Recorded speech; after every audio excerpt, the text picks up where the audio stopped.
It's a 17-year project almost. David Cameron vowing to change the face of the Conservative Party. Now you look at the people who are in the running for the Conservative Party leadership.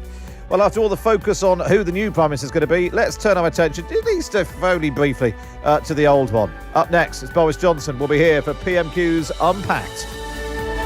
Across the UK, on DAB, online and on your smart speaker. This is Times Radio. It's 12 o'clock. I'm Matt Chorley and this is Times Radio. Coming up in just a moment, PMQs Unpacked live from the House of Commons. Get on the YouTubes and you can watch along live. First, let's take a look at the headlines this lunchtime. One of the 8 Conservative leadership candidates says contenders must be careful with their words. Tom Tugendhat's been speaking following allegations against some of those standing of dirty tricks. The potential Prime Ministers need the backing of at least 30 Tory MPs in the first round of voting and later in order to progress. Penny Baldwin's launched her campaign this morning. She thinks the party's lost its sense of self. Elsewhere, an amber warning for England and Wales for extreme heat has been extended again. It now runs from Sunday into Tuesday. Temperatures are expected to soar into the high 30s. Meanwhile, ambulance services in England and Wales are at their highest alert level because of the hot weather and coronavirus sickness. And protesters have stormed the office of Sri Lanka's Prime Minister as police used tear gas on crowds. A state of emergency has been declared by the Prime Minister's office and a curfew has been imposed in the country's western province. And we'll have a full roundup of the news and sport at 5:30. But now, it's time for this. PMQs Unpacked on Times Radio. Unpacking the politics and cutting through the crossfire. Order, order. I call Matt Chorley and Patrick Maguire. We do indeed. Patrick Maguire is here. Good afternoon, Matthew. Live in the studio. How are you? I'm tip-top and ready for one of the few remaining sessions of PMQs we'll ever have with Boris Johnson. Could be his penultimate session if he doesn't do the one in the first week of September. Well, no, in fact, so I checked that with Nuzgani from the 922 committee. You've done some reporting. I was on air. I asked the question. And she said, yes, no, the new leader will be named on Monday the 5th. They will take office on the Tuesday the 6th, and they will do their first Prime Minister's questions on the 7th. Which is interesting. So that raises several interesting questions, not all of which I'll rush through here. But one, what sort of mood is Boris Johnson going to be in? Is he going to be demob happy, as Margaret Thatcher famously was? And the second is, what does Keir Starmer ask? Well, I can tell you what Keir Starmer's going to ask. I've just had a chat with a senior Labour source. He's going to ask the Prime Minister, he's probably going to ask the Prime Minister, I understand, about the chaos caused by other candidates rather than focusing on the Prime Minister's own conduct. He's going to, throw it over to the Prime Minister and give him the opportunity to criticise some of the contenders to succeed him. Also, otherwise. Well, before things really started, it's all kicking off in the House of Commons before we've even got to Boris Johnson. Stand by the lathe, Patrick. It's Lindsay Hoyle.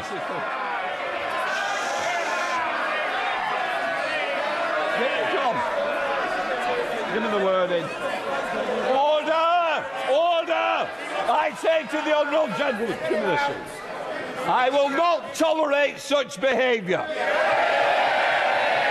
If you want to go out now, but if you stand again, I will order you out. Make your mind up. Either shut up and get out.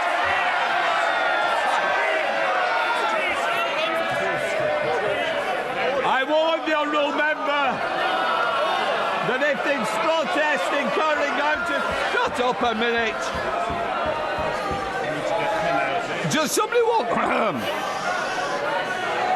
two at once? So it's not completely clear, Patrick, what's going on here. Who is he cross with? Two of the two MPs from Alaba, Alex Salmond's party, which listeners might have forgotten even existed, have been standing up and screaming at Boris Johnson.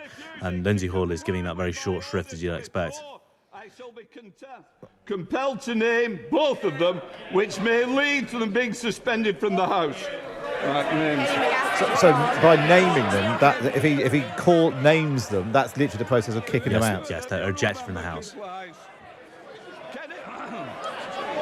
What's the names? Neil Hanley and Kenny. I order! Shut. MP so obscure he couldn't even remember their names. I am now naming you and Kenny McCaskill to leave this chamber. Sergeant, deal with them.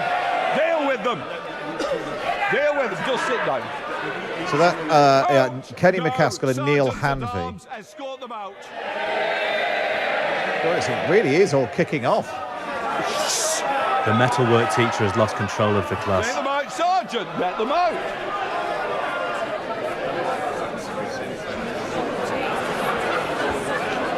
Robin Miller. Come on. Insurrection. Yeah, just put the PM again. No, then let's just see if we can. Mr. Costa, you don't want to go and escort them to the tea room, do you? No, I suggest not. I think you're good and better behaved than that. Right, we'll try again after that. Prime Minister will now go to Robin Miller. You could hear the clerks there trying to tell Lindsay Hoyle what he's supposed to be doing. Well, that was quite the start to proceedings, Patrick McGrath. How fun that was. It just does go to show you, though, the scale of anger in some quarters of the political world towards Boris Johnson. I think when the history books of this period come to be written, that might be the only mention for Alaba at any stage in them. that very brief footnote. It's not. They were just shouting at Boris Johnson. Seems to be what was going on there, and Lindsay Hoyle had this before it even got going. Yes, it's as simple as that. It's as simple as that. We should just remind you because this is Boris Johnson's first one back since he announced that he was going. Will we get I'm enjoying this moment? Because this was obviously Margaret Thatcher. After she announced that she was going, she went to PMQs and had quite a sort of bombastic outing. Yeah, and look, to many Tory MPs, Alan Clark recalls in his diaries how gut-wrenching it was watching her almost in her pomp at that moment, knowing that they'd made what he saw and what many other Tories MPs saw, Christian, not a majority of them, of course, saw as a dreadful mistake in getting rid of her. And, I can't help but feel Tory MPs sat behind Boris Johnson won't be regretting what they've done, but Boris Johnson may well avail of the opportunity, particularly as Keir Starmer may well ask him about the leadership contenders, may take the opportunity to use the privileges of his office to, maybe stick a stiletto in between the ribs of a certain candidate. Well, we prepare to go to the House of Commons. It's Matt Chorley on Times Ready. PMQs Unpacked. We do it like nowhere else. Everywhere else, they put PMQs on and they go and make you coffee. Here, we pause the action live to analyse it in real time. You can listen along on Times Ready. You can watch along on YouTube. Go on YouTube. If you're watching on YouTube, nice to see you. Share it. Put it on your social medias. Text your friends.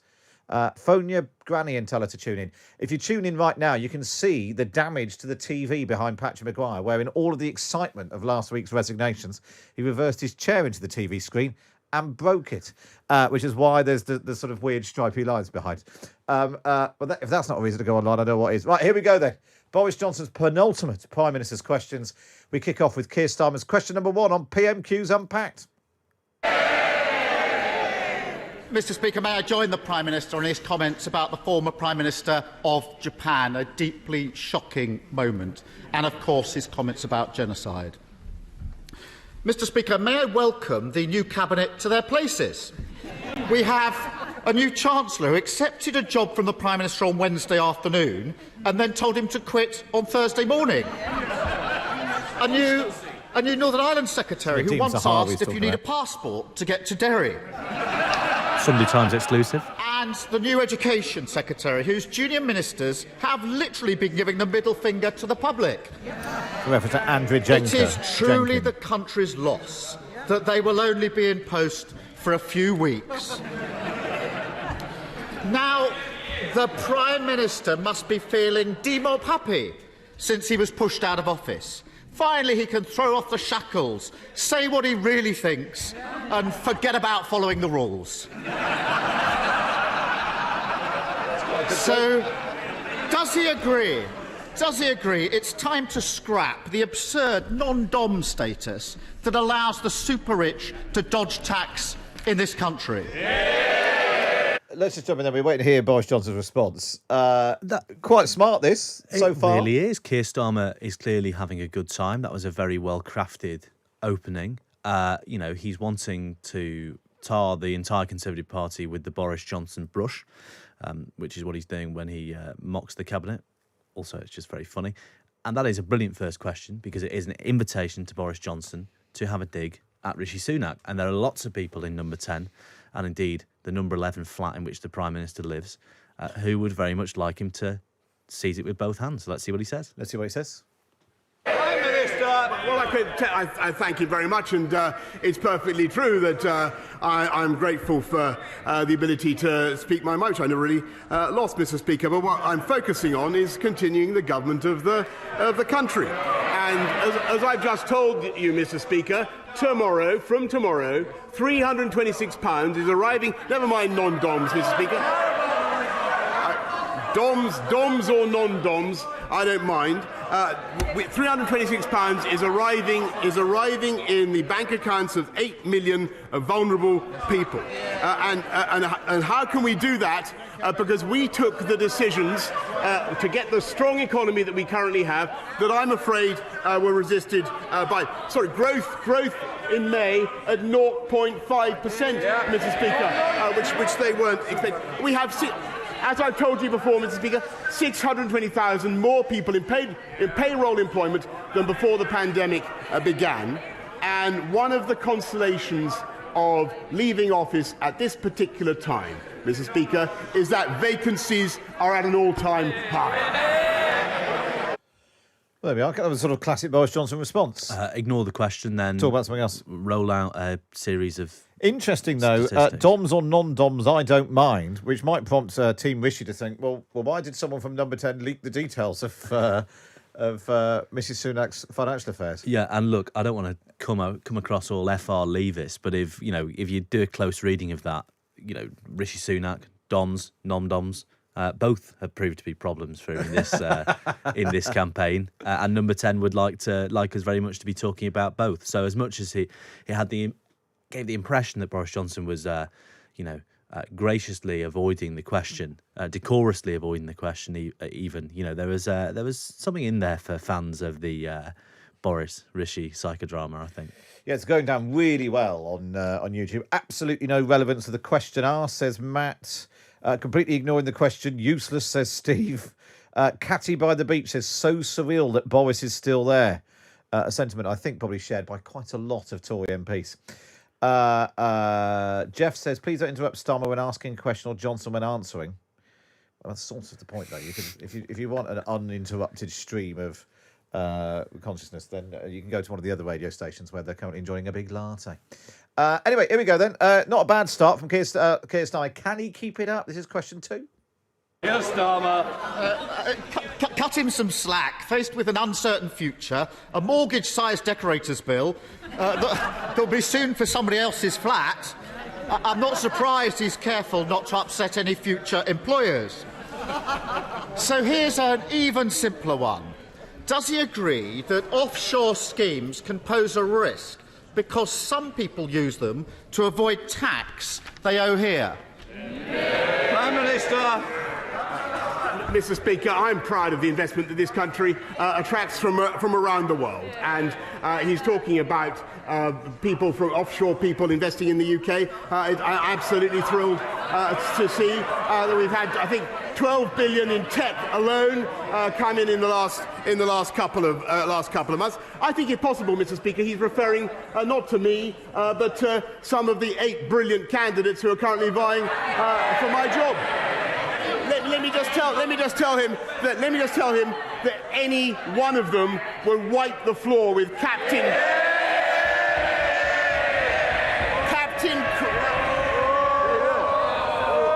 Wipe the floor. Can I just say the furniture has to be repaired?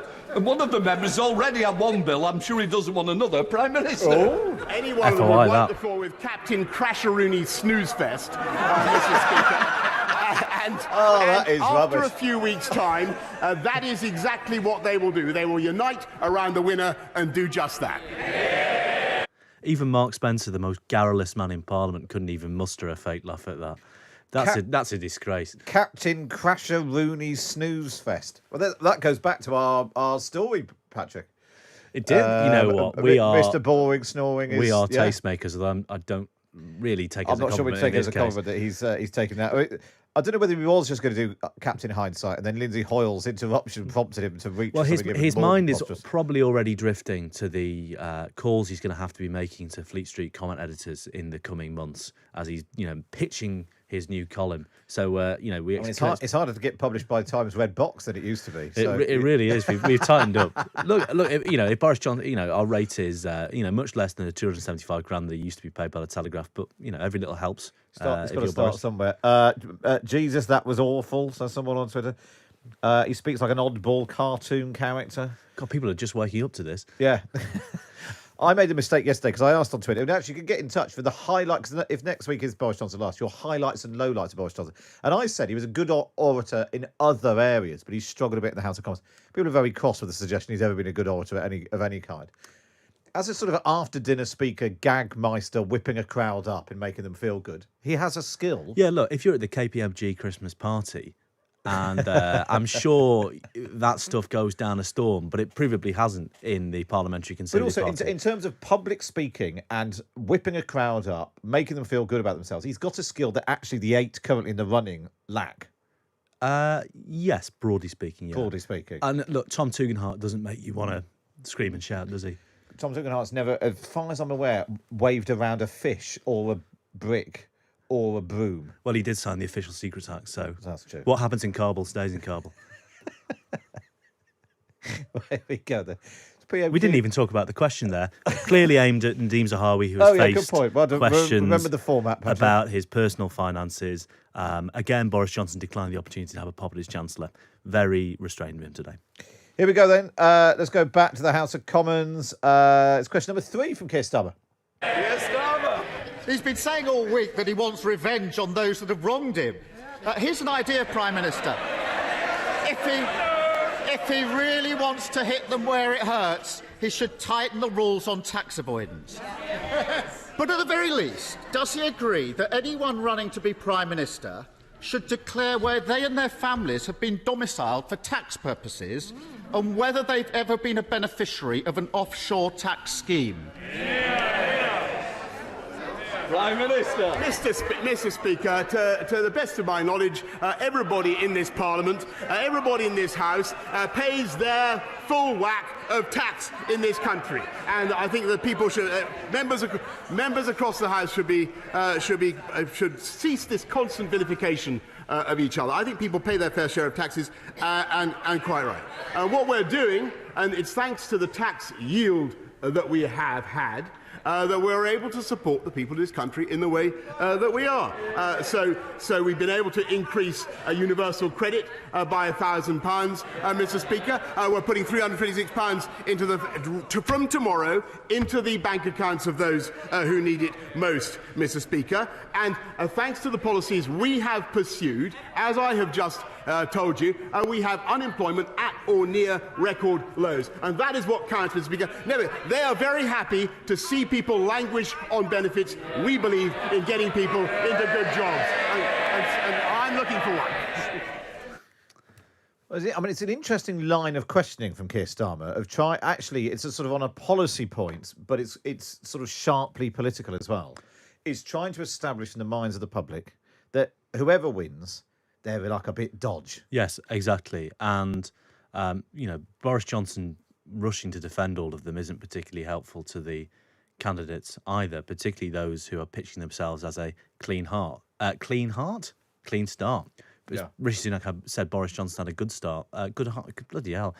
Good heart. Channeling Fergal Sharkey, of course. Yeah, no, there is a good, well-trained set of questions from If you've Keir got any Starmer. idea, lots of people commenting on the thing that Boris Johnson's got on his It's lapel. for Srebrenica genocide. Okay, Yeah. so it's a sort of white sort of flower with a green centre to it. And Commemorating as that. far as I can see, it's only Boris Johnson who's wearing it. Liz Truss as well. Oh, okay, fine. So the Foreign Secretary.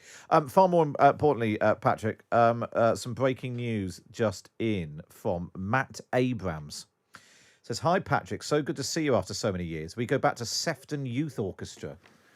Loving you and Matt on Times Radio." I remember Matt Abrams and his brother Tom. There we are. Good lads both. I played the double bass. Somebody else. ineptly. Somebody said, "What did Patrick play?" You played the double bass. I did. I'm a big lad. If you still got a double bass? Actually, heartwarming story. My mum gave it to a charity that supplied instruments to refugees. True story. They used to ship musical instruments to Greece. Anyway, that's quite enough. Nobody tuned in for this, apart from Matt Abrams, who it's lovely to hear from.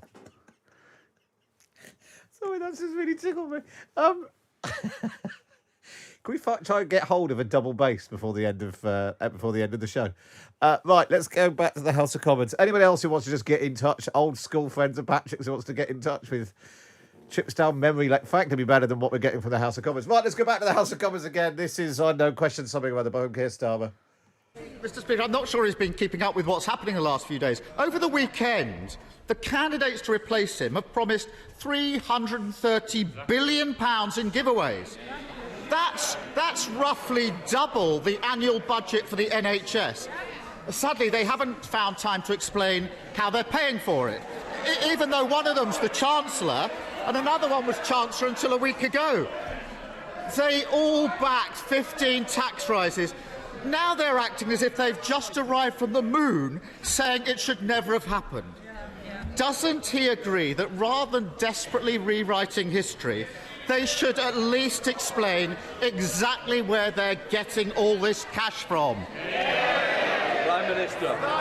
Actually, Mr. Speaker, he's completely right. I've been listening very carefully, and all the commitments that I'm listening to are very clear. We will continue. Whoever is elected will continue to put more police out on the street, exactly as we promised. Already at 13,576, we're going to go up to 20,000. Whoever takes over will build. They always complain about this, but we will build the 40 new hospitals, Mr. Speaker.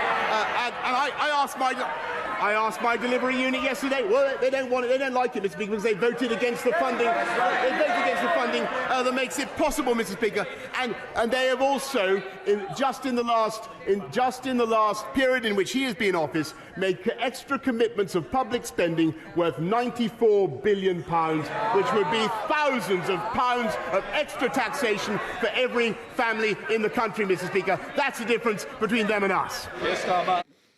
Interesting, Boris Johnson there, sort of trying to tie whoever it replaces him to his legacy, insisting they will do all the things that he said that he would do. Yes, exactly, and that's a clear contrast with how the field are conducting themselves, with the possible exception of Liz Truss, who is trying to sell herself as the candidate of Johnson continuity.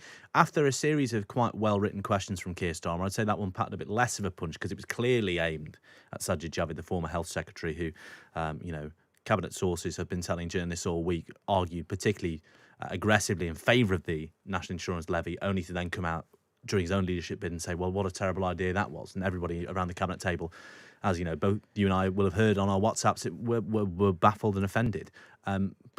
But also, he's not still in the race. No, exactly. So maybe that one should have been pruned overnight. No, interesting. In Times Red Box this morning, you reported suggestions that Sajid Javid didn't make the cut because, and this maybe speaks to the thin parliamentary backing Sajid Javid had, but his MPs last night, just after he pulled out, obviously, hit the phones. All right, lads, why didn't your man get through? And one of the MPs informed inquiring journalists and friends that the 20th nominator for Sajid Javid had been stuck on the motorway. So he was stuck at 19.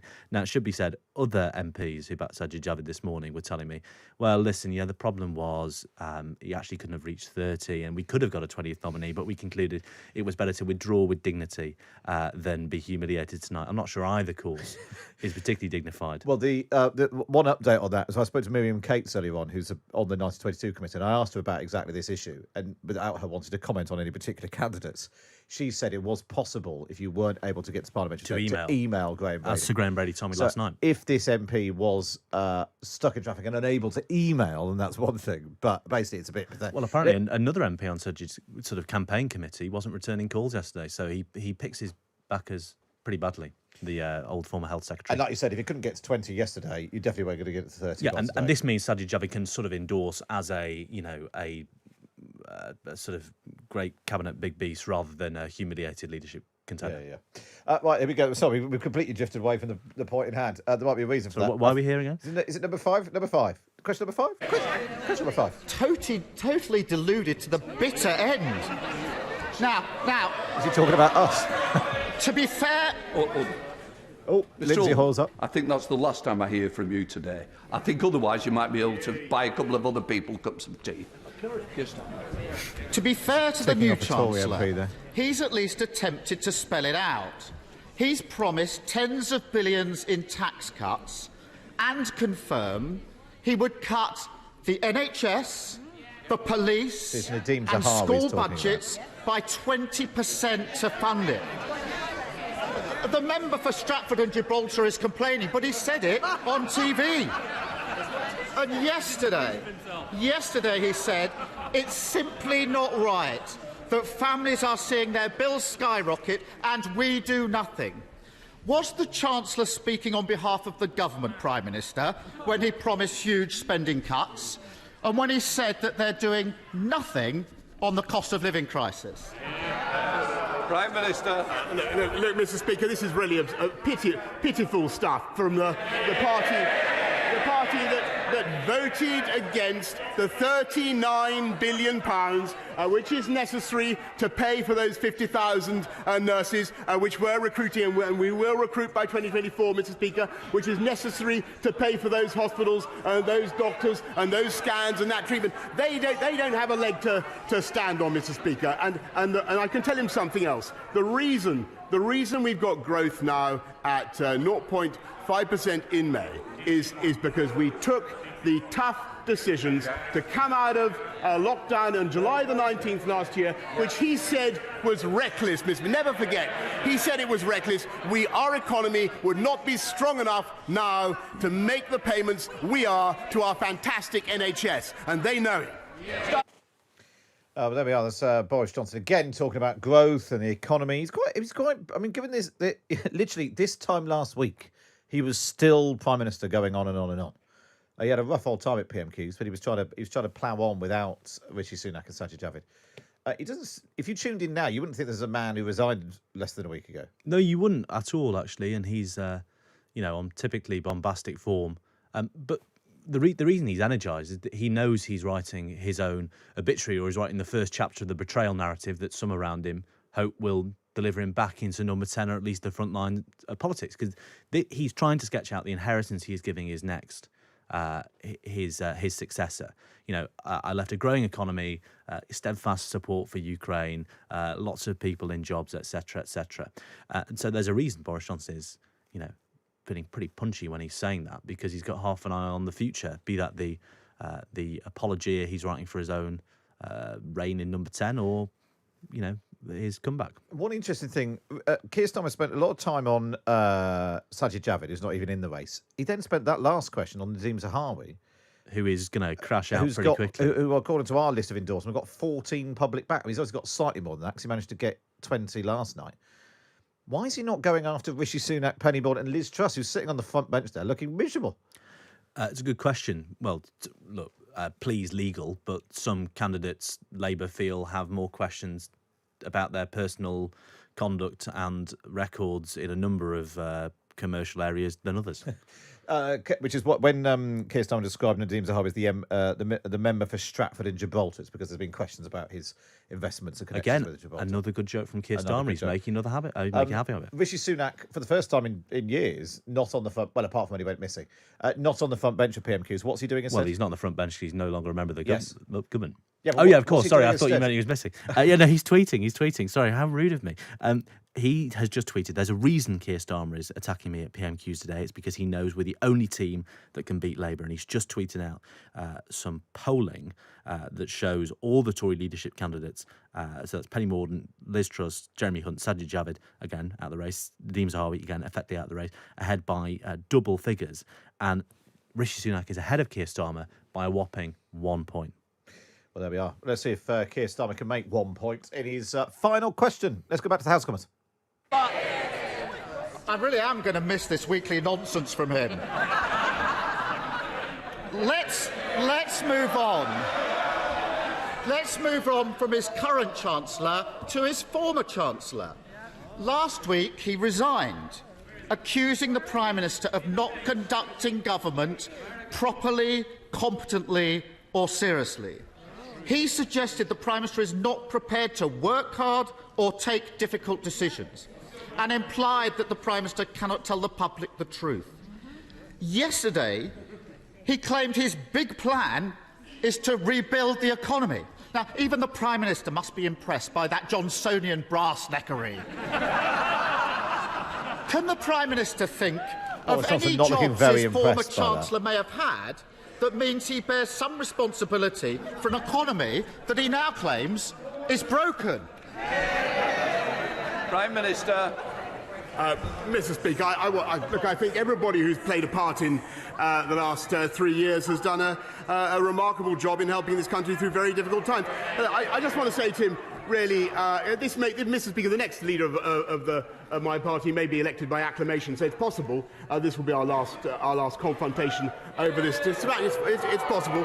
So I want to thank him. I want to thank him for the style in which he's conducted himself. I think it'd be fair to say he's been considerably less lethal than many other members of this House.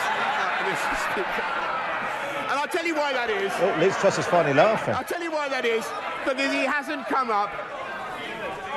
Can I just say to this end of this front bench, it's Lindsay Hoyle again. Expect better behaviour, and I'm certainly going to get it. He's ticking off the Labour side there.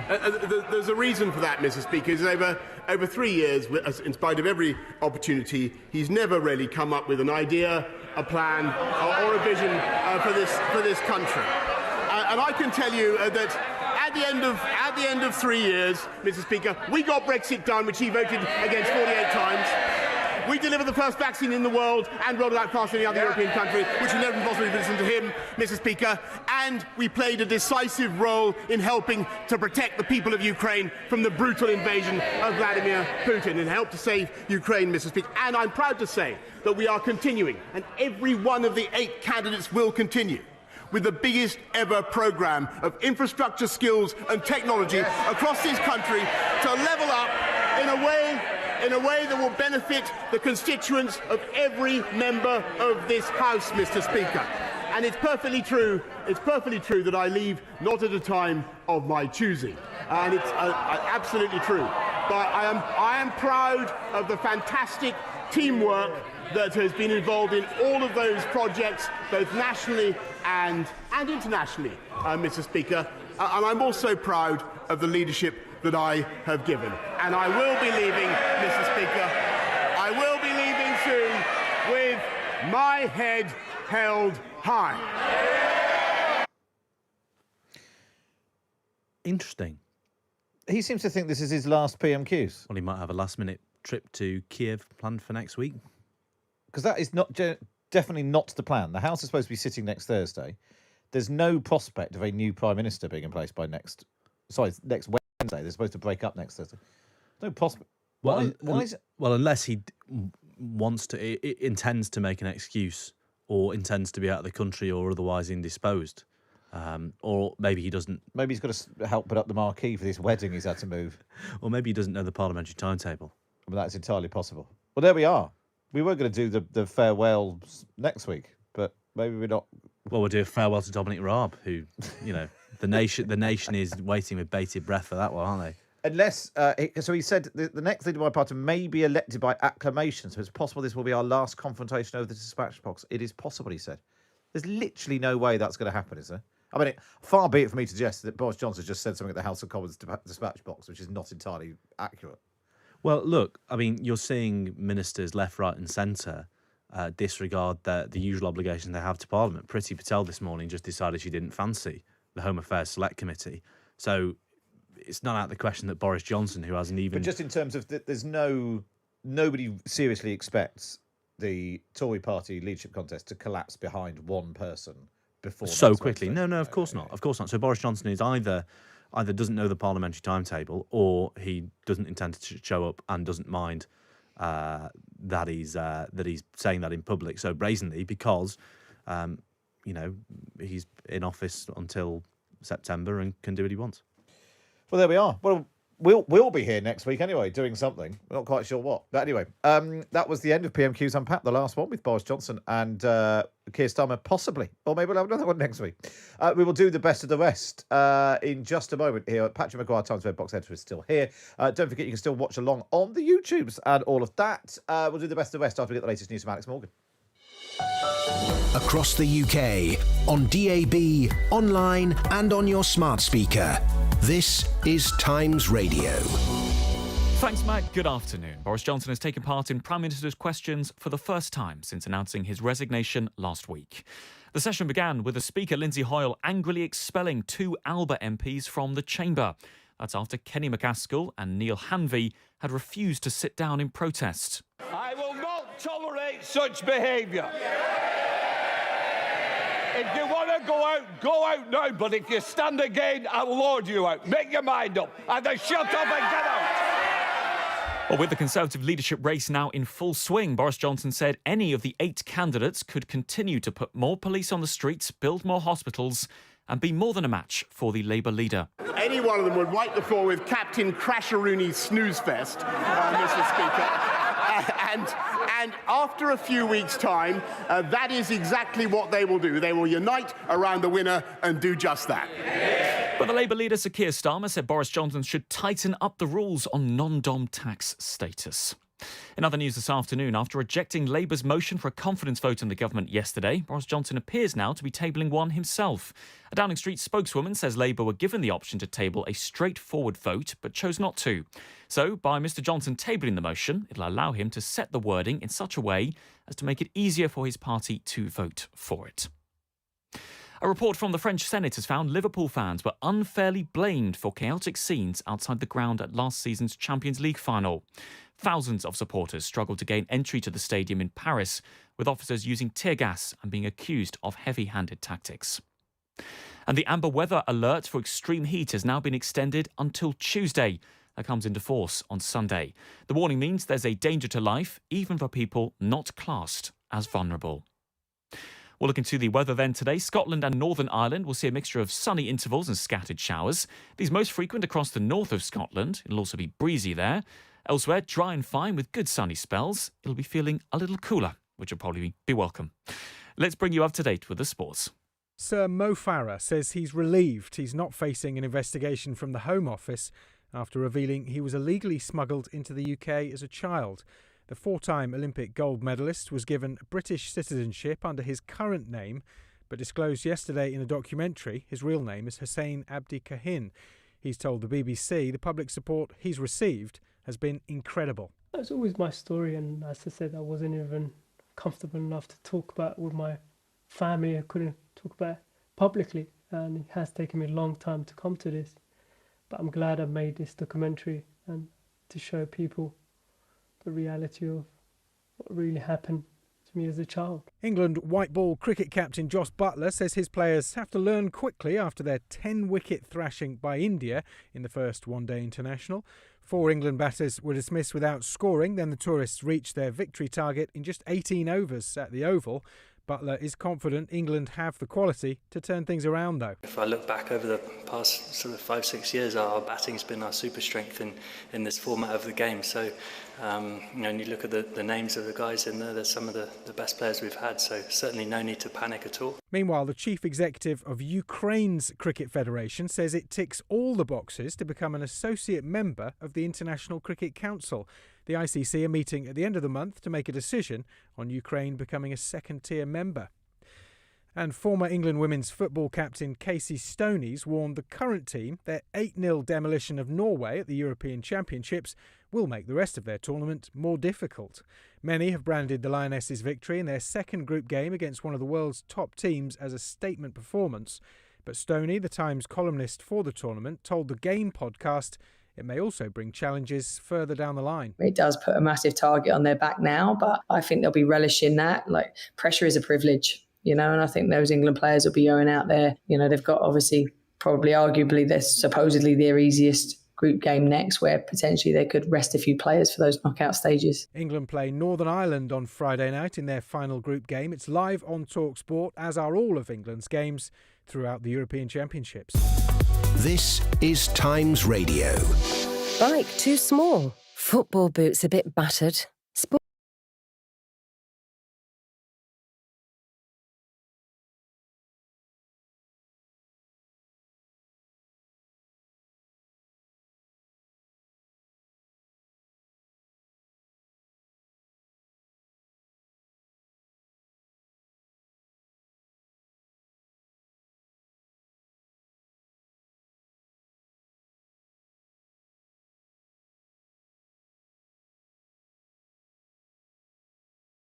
Afternoon to you, welcome back. It's Matt Chorley, still joined by Patrick Maguire, Times Red Box editor. If you want Patrick in your inbox at 8:30, not 11:30. 11:30, some days. 8:30 every morning. Then just go to thetimes.co.uk/redbox and sign up right now. We've done PMQs Unpacked of Boris Johnson versus Keir Starmer. Now let's do the best of the rest. And as ever, because it's what the nation wants, we kick off with Ian Blackford. I associate myself with the remarks of the Prime Minister in the murder of Shinzo Abe, a dreadful event that took place last weekend. Can I also thank you, Mr. Speaker, for hosting last night the charity Remembering Srebrenica.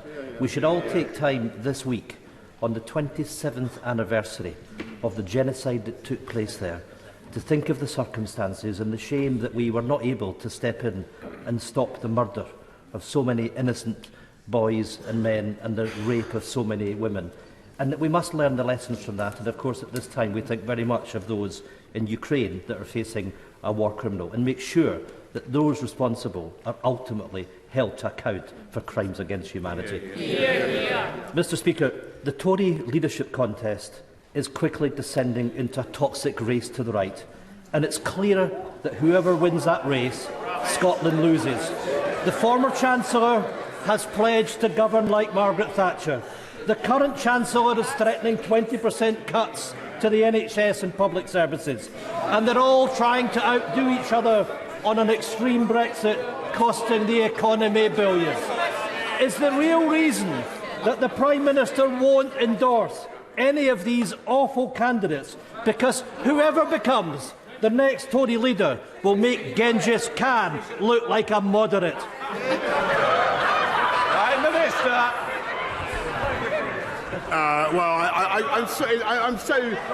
I feel a real twinge, Mr. Speaker, that this is probably virtually the last time I'll have the opportunity to answer a question to perhaps because he's going or because I'm going, I don't know.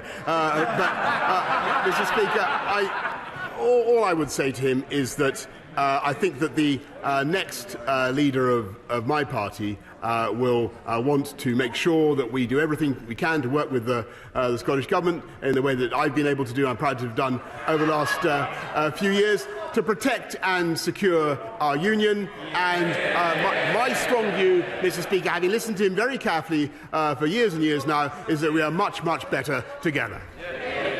Ian Blackford. I can say with all sincerity, I hope whoever is the next Tory leader will be as popular in Scotland as he has been. Classic Blackford. Classic, vintage Blackford, liquid Blackford. And Boris Johnson does, people in Number 10 say, genuinely enjoy those exchanges with Blackford because, you know, for and him you could tell that. He sort of twinkles. Yeah, exactly. In a way that there's a loathing with Keir Starmer. Yeah, there is. He and Keir Starmer represent very different traditions in British politics and indeed masculinity, whereas Ian Blackford, I think, is a cabaret act to Boris Johnson. Interesting though, again, Boris Johnson given the opportunity to criticise the would-be successors who are vying for his place in Number 10, and he declined it. Just as you listen to him say any one of the 8 contenders to succeed him would be great in response to that question from Keir Starmer.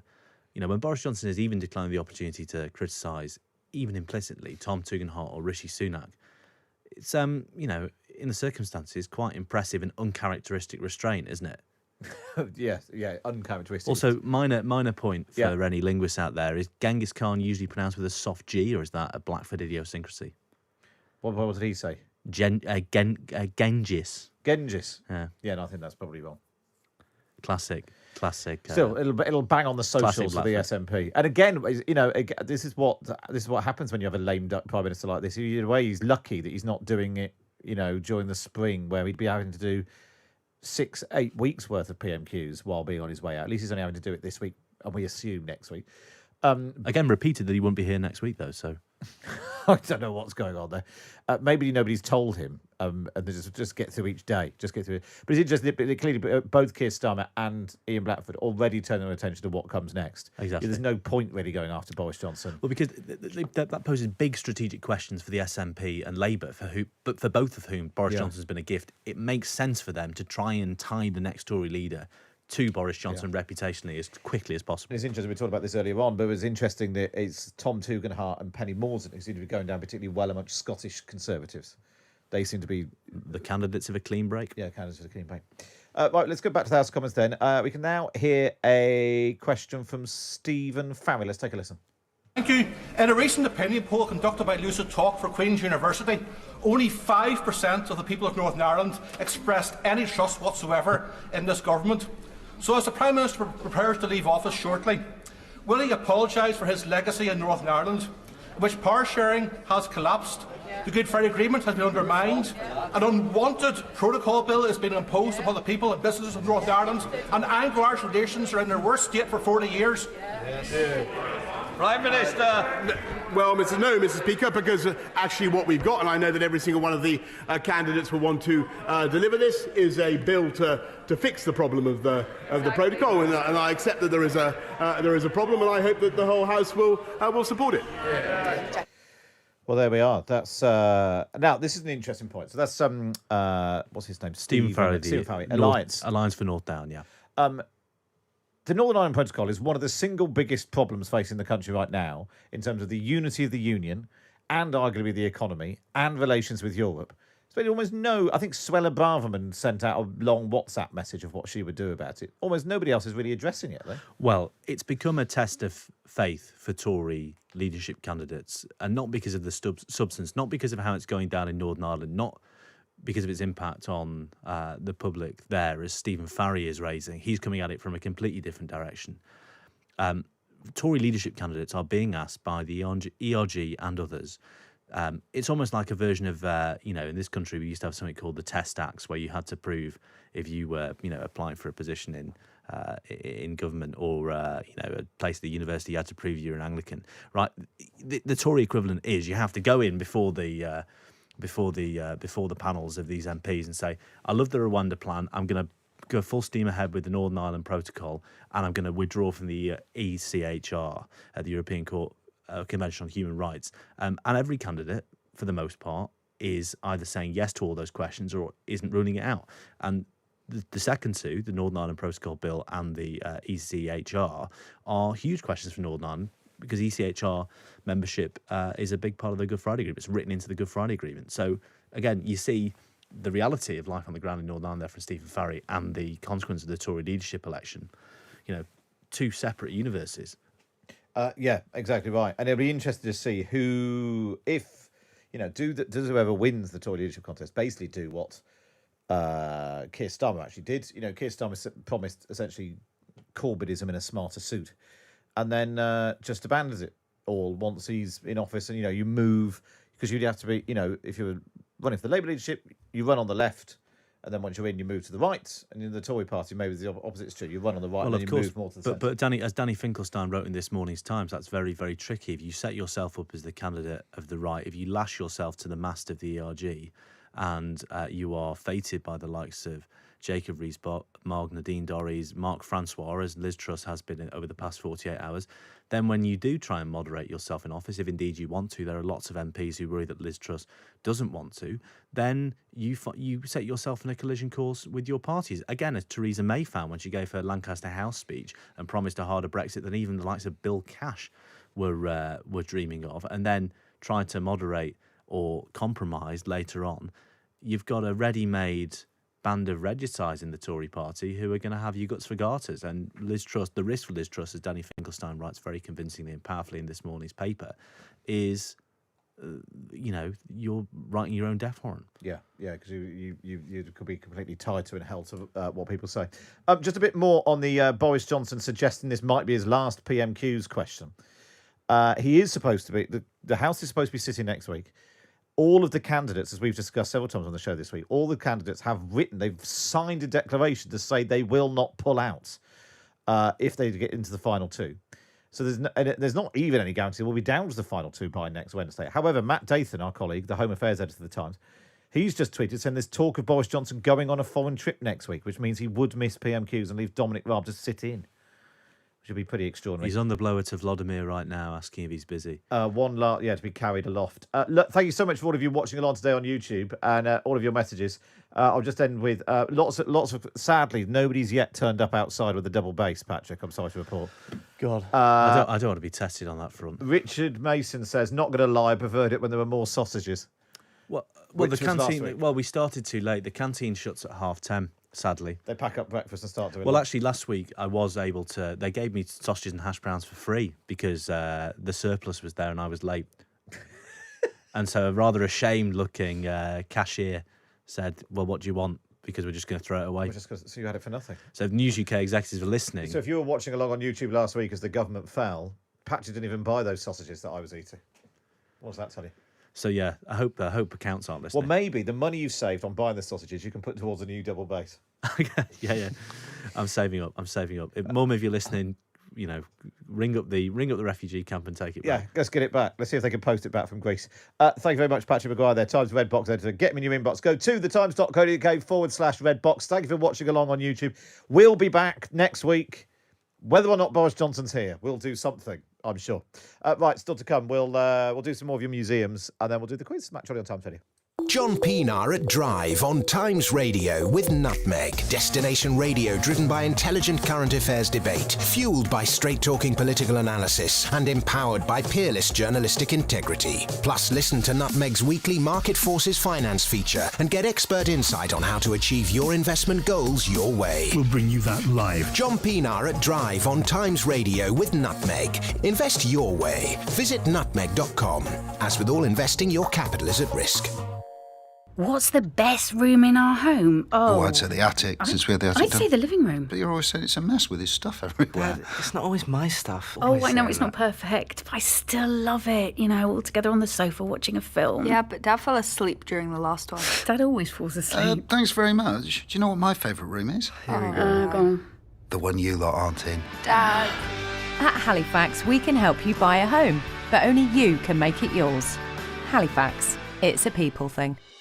Across the UK, on DAB digital radio, on the free Times Radio app, and via your smart speaker. Matt Chorley on Times Radio.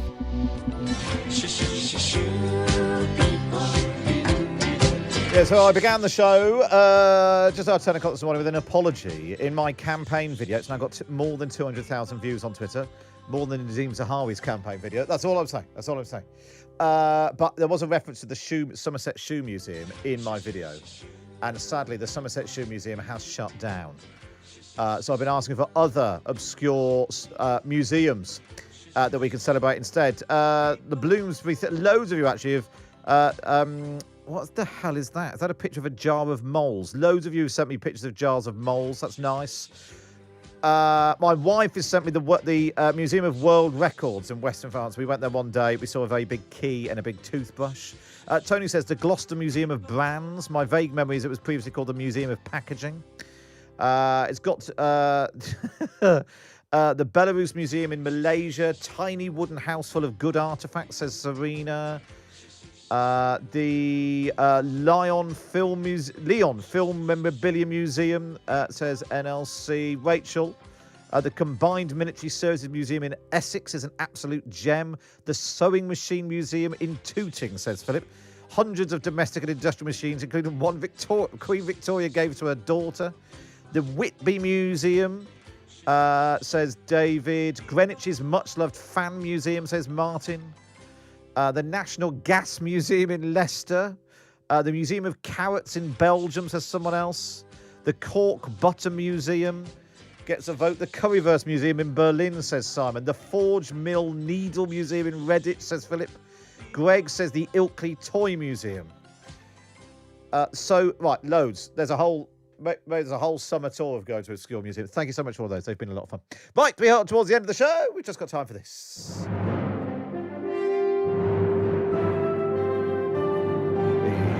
Yes, it's time for our hugely popular quiz. Can you get to number 10? 10 questions loosely connected to 10 cabinet jobs. The more questions you get right, the better job you get, taking your place alongside our listeners and guests. If you make it all the way to number 10 and get that right, you'll cross the threshold and become our show's Prime Minister. This is what the cabinet currently looks like. Jonathan Holloway is Minister without portfolio.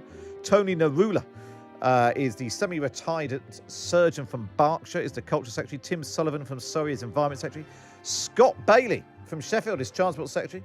His wife Adele is Home Secretary. Denise Perdue, the retired civil servant in Christchurch, is Education Secretary. That was yesterday. Julian from the Foreign Office is Health Secretary. Foreign Secretary is Henry Zeffman's dad, David. Struggling author Martin is Chancellor, and Rory Brennan is our show's Prime Minister. So, who is today's backbencher looking for promotion? Who is on the line, please? Hello? Hello, Matt. Hello, who's that? It's Jack from near Peterborough. From near Peterborough. And what do you do near Peterborough, Jack? I'm a tax accountant. Are you? Is that fun? But I like it. Good. What have you got any hobbies, Jack? Cycling, cooking, eating, the usual. All at once or separately? I'll try it all at once. What is your signature dish? You say cooking. What's the, if we were coming round to the Langleys, what's the absolute top drawer best thing you do?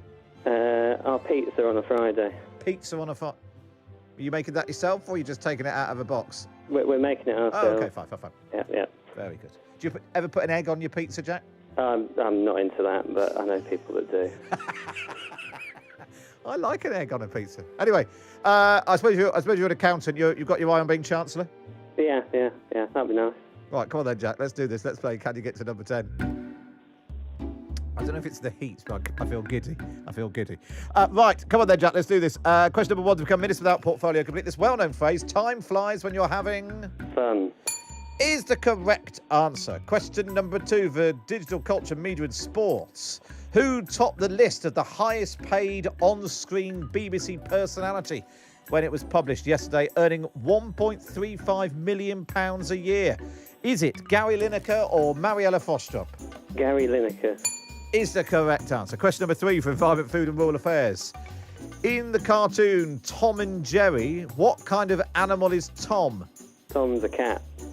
Is the correct answer. Question number 4 for Transport Secretary. Which airport has capped its passengers at 100,000 per day this summer?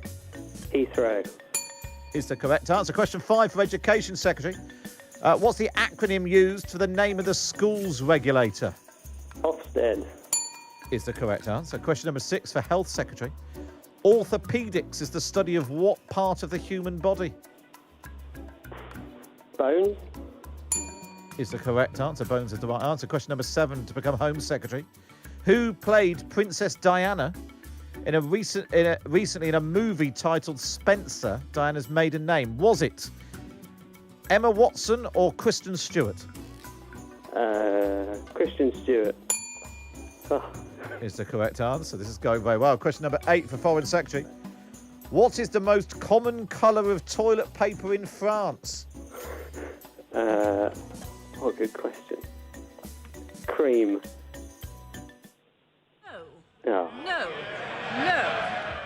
It says pink. Now, I've been to France a lot. Is that right? Are we sure? Any French listeners, get in touch in the usual way. For the purposes of maintaining the credibility of the quiz, I will agree that it is in fact pink. But anyway, you've got the Home Secretary. That's not bad, Joe. No, I'm happy with that. Yeah, that's not bad at all. So we finally say goodbye to Adele in Sheffield. And in comes Jack. Have a lovely rest of the day, Jack. Thank you. Good to speak to you. Thanks a lot for that. And if you think you can do better and you want to come on tomorrow, email me now, studio@times.radio. And we'll do it all again tomorrow. How are you? Yeah, all right. How are you? Still on drugs? Yeah, I'm still on drugs, but you sound like you're on drugs, which is the interesting thing. Very silly today. Sometimes I just think, Matt... Shut up a minute! Oh, yeah, we're definitely clipping I'm that up. so proud of myself. I've clipped it up. Go on. Well done. Oh, no, I'm not going to start coughing now. I can't. That cannot happen. That bringing cannot your lurgy happen. in here. Listen, if you've got lurgy, you take it everywhere with you. It's the rules of the game, isn't it? Do not steal my shut up a minute. I'm not going to... Oh, I will be. Shut up a minute. I'm having that. I'll have it. Anyway, Mariella's next. That was not impressive, was it? Try and gather your thoughts. We'll be back tomorrow. We'll do all the usual stuff. We'll lift the lid. We'll have a think tank Thursday. I'm not sure what else we're doing tomorrow. We might have a leadership contender on, but we've been saying that all week, so we'll see. The main thing is, join us tomorrow from 10. Thank you to producer Chloe, Andrew Wright and Aina Wall. We're pushing the buttons. Go out and enjoy the sunshine, but don't get too hot and bothered. Mariella Frostup's next on Times Radio. Across the UK, on DAB, online and on your smart speaker. This is Times Radio. It's 1 o'clock. I'm Mariella Frostrup. This is Times Radio. Let's get the news from Alex Morgan. Mariella, thank you. Good afternoon.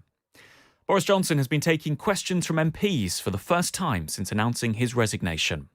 But this afternoon's PMQs got off to a chaotic start, with the Speaker Lindsay Hoyle angrily expelling two Alba MPs from the chamber. Kenny McGaskill and Neil Hanvey had refused to sit down in protest. I will not tolerate such behaviour. If you want to go out now, but if you stand again, I will order you out. Make your mind up. Either shut up and get out.